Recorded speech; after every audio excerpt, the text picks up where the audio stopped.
So I've got the stack of documents for this week sitting right here in front of me. And I have to be honest with you and with everyone listening.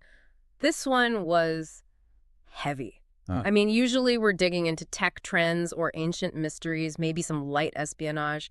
But this file on 15th century punitive law, it's a lot. It is. I actually had to take a walk after I finished the first read through. Heavy is putting it lightly. I think visceral is the word that kept coming to mind for me. Yes. I spent the weekend reading the translations of the Strasbourg Municipal Court records you sent over, and there's one specific date that just keeps coming up over and over again, August 24th, 1431. The Feast of St. Bartholomew. Exactly. Which is ironic, considering how St. Bartholomew died. He was flayed alive, but we'll probably get to the irony later. Yeah, we will. But before we get to the theology or the irony, look at the sensory details in this primary source. It describes the market square in Strasbourg. We have to set the scene here. Absolutely. It's the height of summer, late August. The humidity in the Rhine Valley is famously oppressive. Just thick, heavy air. And the smell. I highlighted this description here on page 4. It says the air smelled of unwashed wool and old sweat. Of course. And that makes sense because you have 10,000 people, literally half the city's population at the time, crammed into one square. It's crush of humanity. You have merchants, nobles, peasants, children sitting on their father's shoulders. It's loud, it's hot, and everyone pressing toward the center. Pushing to get a better view. But there's a distinct smell cutting through all that body odor and summer heat. Fresh sawdust. Fresh sawdust. And usually that's a nice smell, right? It reminds you of workshop. It reminds you of building something new. Usually. But in this context, that sawdust has a very specific utilitarian job description. It's not for building. No. It's been scattered intentionally beneath a wooden scaffold. It's there to act as a sponge. Because of what is about to happen to the man hanging upside down in the center of the square. Heinrich Verfaber. 31 years old. A husband. A father of 3. Master craftsman. And next to him, resting against the wood, is a tool that everyone in that crowd recognizes. It's not an executioner's sword. It's not an axe. No, it's a two-man timber saw. The kind with the massive, coarse teeth used for ripping through oak beams. And the source notes chillingly that it had been freshly sharpened that morning. This is the hook, isn't it? We are standing at the precipice of what might be the most gruesome method of execution ever devised by the human legal mind. Exactly. But here's the mission for this deep dive. We are not just telling a horror story. I don't want to just gawk at the violence. No, that would be missing the point. We are unpacking a system. We're talking about the execution of Heinrich of Freiburg, but really, we're talking about the punishment known as Zerrigen in German, or in French, le supplice de la scie. Simply put, the sawing. And I think it's important to state right up front, this isn't sensationalism for the sake of it. We have a transcript here from a source called The Most Horrific Punishment in History, and while the title sounds like, clickbait, A little bit, yeah. the content is actually a profound look into medieval theology, physiology, and law. We are analyzing why a society would do this. Right, because the thing that gets me, the thing that stuck with me when I was reading through this source material is that this wasn't mob violence. No. This wasn't a riot where people lost their heads. This was a legal proceeding. It was bureaucratic. There were papers filed. Completely lawful, sanctioned by the state and the church. Every step was documented. And the man at the center of it, Heinrich, he wasn't a murderer. He wasn't a rapist. He wasn't even a thief. He was a master blacksmith. And the reason he is hanging upside down, about to be sawed in half, is because of a crisis of conscience. That is the core tension of this entire deep dive. It really is. Is the conflict between an individual's moral compass and the absolute crushing authority of the state.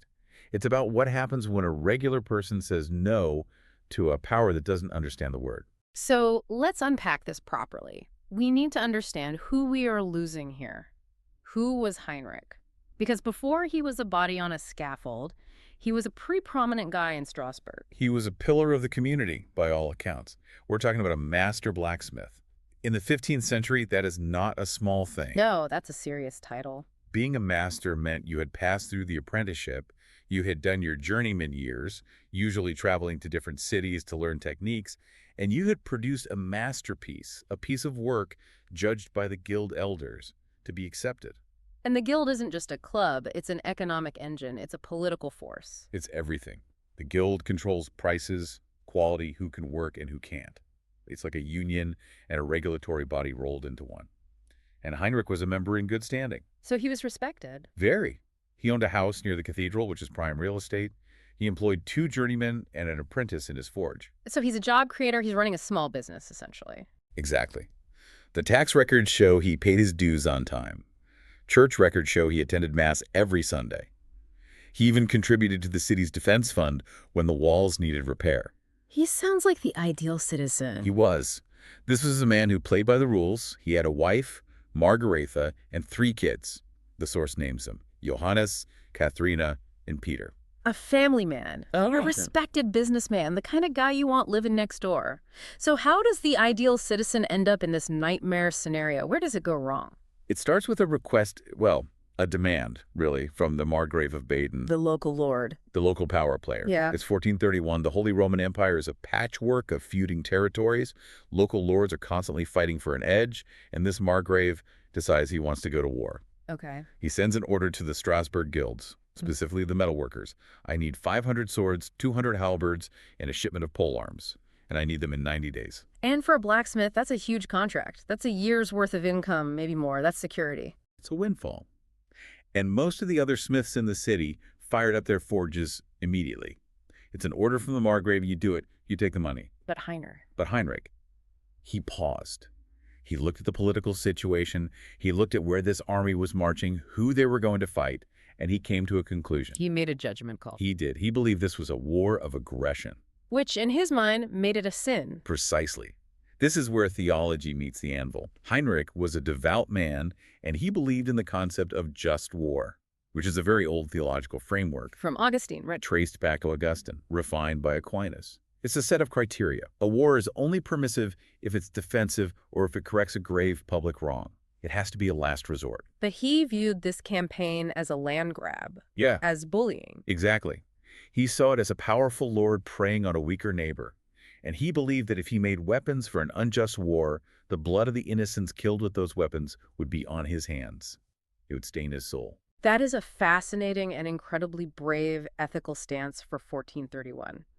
There's a quote in the source material that gave me chills. It's attributed to him from his trial. I know the one. He says, "I would rather suffer any punishment than bear the weight of innocent blood." That is the definition of a crime of conscience. But you have to understand, in 1431, you don't get to have a private conscience that overrides your lord. That concept doesn't really exist. It wasn't framed as, oh, Heinrich is a conscientious objector, we respect his views. No, not at all. It was framed as sedition. It was framed as contempt of lawful authority. So, treason. Effectively, yes. The magistrate, a man named Werner von Hungerstein, basically argued that by refusing the order, Heinrich was claiming his judgment was better than the God-appointed authority of the Margrave. This is the divine right of kings trickling all the way down to the local level. All the way down. Hungerstein argued that the Margrave is appointed by God to lead. If the Margrave says war, and you, a blacksmith, say no, you aren't just disobeying a man, you are questioning God's entire social structure. They charged him with superbia, pride. One of the 7 deadly sins. Wow. And in the eyes of the law, it was political heresy. They argued, what if every blacksmith and fletcher and arrow maker started deciding which wars were just? The whole system would collapse. The entire feudal system would grind to a halt. The state cannot function if the tools of violence decide when to work and when to stay home.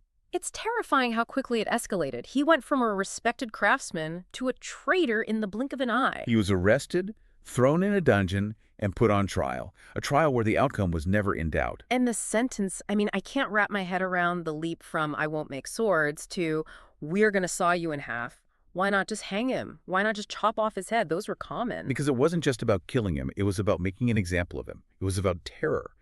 And that brings us to the mechanism itself. We need to talk about the physiology of the sawing, because the cruelty was the point. It was designed. Okay, let's get into the mechanics. And I want to give a fair warning to anyone listening right now. We are going to discuss anatomical trauma in detail. It gets graphic. It does. But I think we need to understand the why behind the what to really grasp the horror of this. I agree. We can't sanitize this. The method is called sectio per serum. And the most critical element isn't actually the saw. It's the position. It's the inversion, being upside down. Right. Heinrich is stripped naked, his legs are spread and tied to two posts, and he is hanging completely upside down. Okay. Now, you might think this is just to give the executioners easy access to the groin to start the cut. And that's part of it. It's practical in that gruesome way. But the real reason is biological. It's about physiology. It's about gravity. It is entirely about gravity. Think about what happens when you suffer a massive trauma standing up. Let's say you get a terrible injury or you see something horrific. What does your body do? You pass out. It's like the body's circuit breaker. Exactly. It's called vasovagal syncope. Your blood pressure plummets. Gravity pulls the blood that's left down to your legs and away from your head. The brain says, not enough oxygen, and it shuts the lights off. It's a mercy switch. It's a mercy switch. It shuts you down so you don't have to be consciously present for the worst of the pain. It's a biological escape hatch. But if you're upside down... Gravity works against you. The blood isn't draining to the feet, it's pooling in the cranium. It rushes to the head. It keeps you awake. It does more than that. It keeps the brain hyperoxygenated, so you can't faint. You're telling me it's physically impossible to pass out. It is incredibly difficult to lose consciousness from shock in that position. The very mechanism that usually saves you from extreme pain is physically disabled. The switch is taped over. You are locked in the room with the pain and you cannot leave. That is diabolical. That's not just cruel, it's isistic, it's scientifically cruel. It's engineered. This position ensures that the condemned remains conscious for a terrifyingly long time. We are not talking about minutes, we are talking about hours. The source material mentions medical estimates on this from modern analyses. Yes. Trauma surgeons and historians who have analyzed this procedure from a medical standpoint estimate that consciousness could be maintained until the saw reached the navel, or in some cases even the diaphragm. That's halfway through the body. You're being bisected and you're awake for the first half. Correct. You are awake, you are aware, and because you are upside down, your line of sight is directed straight at the wound. You're watching it happen. You are the front row audience to your own death. You see the sawdust turning red, you see the tool moving back and forth, you see everything. And the tool itself, this isn't a surgical scalpel. We aren't talking about a clean slice. No. This is a two-man timber saw. It has coarse teeth designed for ripping through oak fibers. It doesn't slice, it tears, it grabs the flesh and pulls. It's designed for maximum friction on wood and on a human body. The damage would be catastrophic with every stroke. And they start at the groin, the most sensitive area, and they work their way down, or from Heinrich's perspective, up towards his head. It's almost impossible to imagine the duration. They expected this to last between 1 to 4 hours. And that duration wasn't accidental. It was calibrated. It had to be. And this introduces us to another character in this tragedy. Master Conrad. The executioner. The professional. The source paints a really complex picture of this guy. I think our stereotype of an executioner is this hooded monster, maybe drunk, drooling for blood. The brute, yeah. But Master Conrad was a fourth-generation executioner from Strasbourg. This was the family business. He viewed himself as a craftsman, just like Heinrich. He had a different craft, a much darker one, but he approached it with a kind of technical pride. That's the paradox of the executioner in the Middle Ages, isn't it? He was a social outcast. He couldn't eat in the same taverns as respectable citizens. People wouldn't touch him or his family. But he was often wealthy and absolutely essential to the justice system. Essential. And he took pride in his art. He knew anatomy. He knew the breaking points of bones. He knew ropes. He knew physics. He knew how to inflict pain and how to prolong life. And there's this scene in the source, a conversation in the jail cell the night before the execution. It's 17 days after the sentencing. Master Conrad goes to visit Heinrich. It's such a bizarre moment of civility. It's almost surreal. What's the purpose of that visit? Well, on one level, it's prisoner management. Conrad doesn't want to struggle on the scaffold. That looks messy. It looks unprofessional. He wants the condemned to be compliant. So he goes to calm him down. In a way. And he offers this cold comfort. He promises Heinrich that he will use a very sharp saw. That's a comfort. And that he and his assistant will use efficient, steady strokes. His promise is to minimize unnecessary suffering. Which is such an oxymoron. I'm going to saw you in half, but I promise only the necessary amount of suffering will be involved. To him, it makes perfect sense. Think about his professional challenge. It's a balancing act. If he saws too fast, the victim dies of shock or blood loss too quickly. And the show is over too soon. Exactly. The magistrate gets angry because the sentence wasn't spectacular enough. It didn't last long enough for the crowd to really absorb the lesson. So mercy is failure. In this context, yes. But if he saws too slow, it looks incompetent, or the victim might die of terror or heart failure before the major organs are even reached. He has to pace the sawing to keep the man alive while killing him. It's a calibration of suffering. It's a performance. Deadly performance. And Heinrich, in this moment, faced with the man who has just explained the technical details of his murder, he asks him for a favor. He asks him to tell his wife Margrethe that he was brave. Tell her I was brave. That broke me a little bit reading it. The humanity of that request in the face of this absolute inhumanity. It shows where Heinrich's mind was. He wasn't thinking about the politics anymore. He wasn't thinking about the Margrave or the war. He was thinking about his legacy, how his family would remember him. He wanted his wife to know he didn't break. But why? Why did the system need this? We've talked about the physiology, but let's talk about the theology. Why was spectacular violence necessary? Why couldn't they just lock him up in a tower for the rest of his life? You have to step into the medieval mindset. Today, we think of punishment as, ideally, deterrence or rehabilitation. Or at least removal from society. Right. Back then, the philosophy was retribution and spectacle. The body belongs to the king. That old idea. Or the state. The crime of sedition, of pride against your lord, attacks the body of the state. So the state, in turn, must visibly and violently destroy the body of the criminal. It's a literal transaction, a balancing of the scales. But there's a theological layer, too, that we often miss, isn't there? Something about purgatory. Yes. And this is the part that is so alien to our modern sensibilities.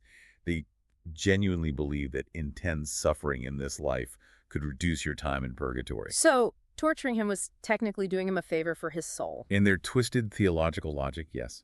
They believed that the soul needed to be cleansed of sin before it could enter heaven. Torture on earth could be viewed as a kindness to the soul. A down payment on your sins. Exactly. If you pay for your sins in blood and agony now on the scaffold in front of everyone, you don't have to burn for them for centuries in purgatory later. It's a public settling of accounts with God. That is efficient, I guess, in a horrible, horrible way. And because of this whole framework, this idea of a public spiritual cleansing, there was a script of the dying, an expectation of how you were supposed to behave during your own execution. The script. This is fascinating. So the condemned had a role to play. A crucial role. You were expected to perform your death correctly. You had to confess your crime. You had to publicly accept the punishment as just, and you had to forgive your executioners and judges. It was a final public performance of submission to both God and the state.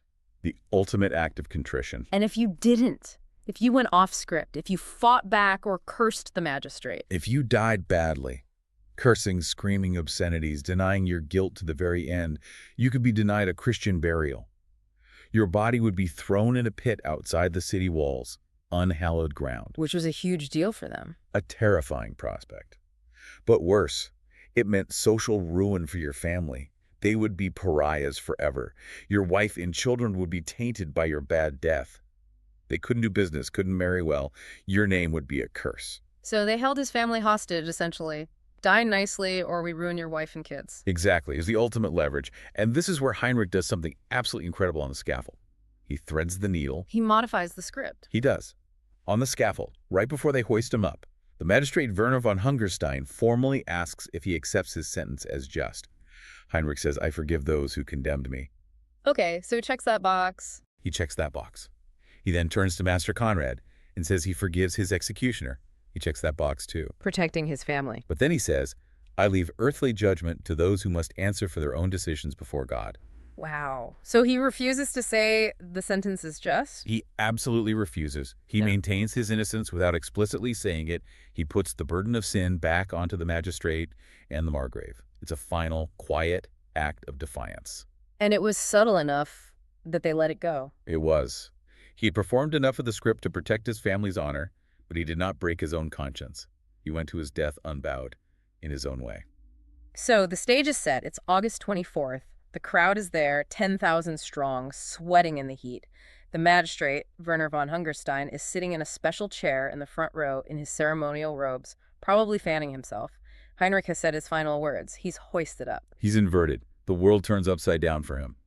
And we have a timeline of what happens next. And again, this is based on witness accounts from the court records. People took notes. They recorded the timing. Let's walk through it. This is the part that is hard to hear, but I think we need to witness it, in a way. The first 20 minutes. This is the beginning. Master Conrad and his assistant take their positions. They take the saw. They place it against the groin. And they begin. The first cut. The source describes immediate inhuman screaming. This is the shock phase.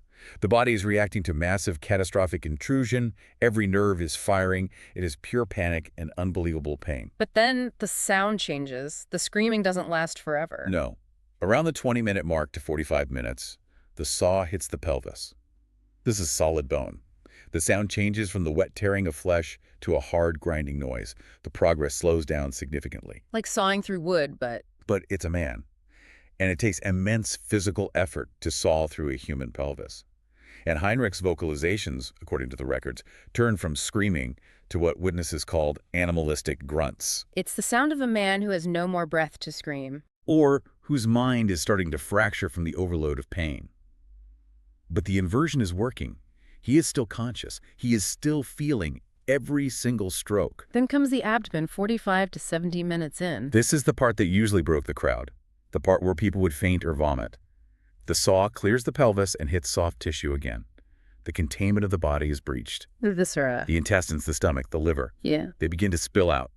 Gravity pulls them downwards onto the sawdust below. And the source says witnesses confirmed he was still conscious here. Yes, the records are explicit. His eyes were open. He was blinking. He was alive and aware.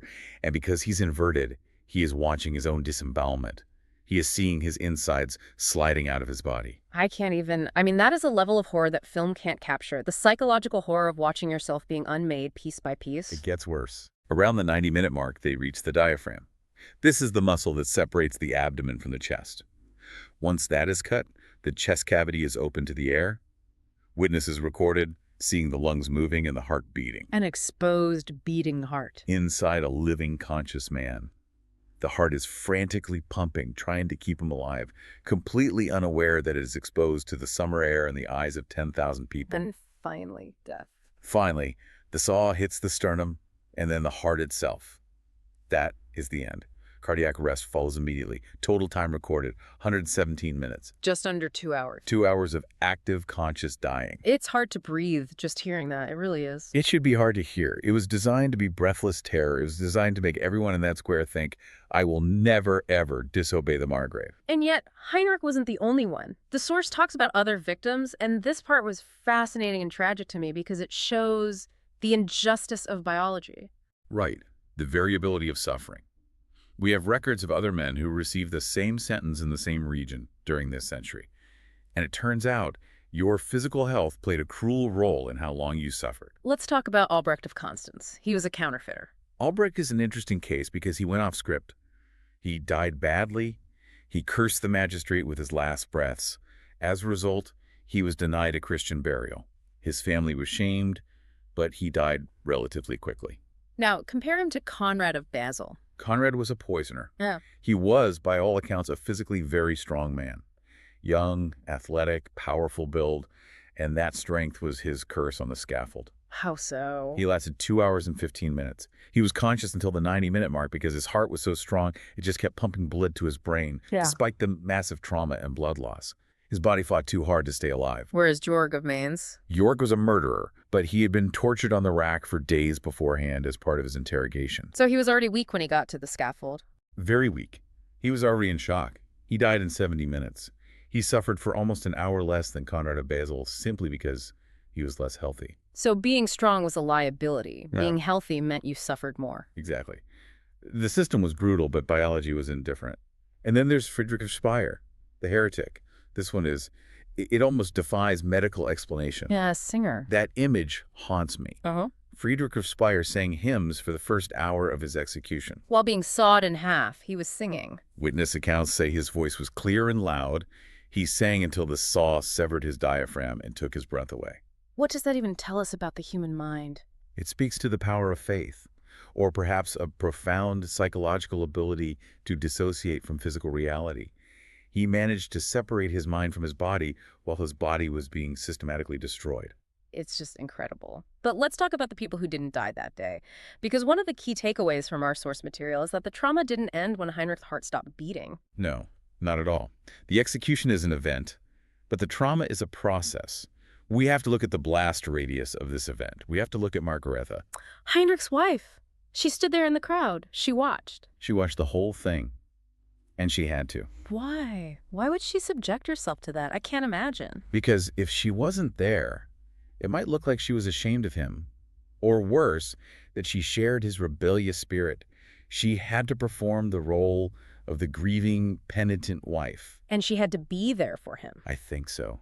She stood there so that if Heinrich's eyes could focus through the pain, he would see a familiar face.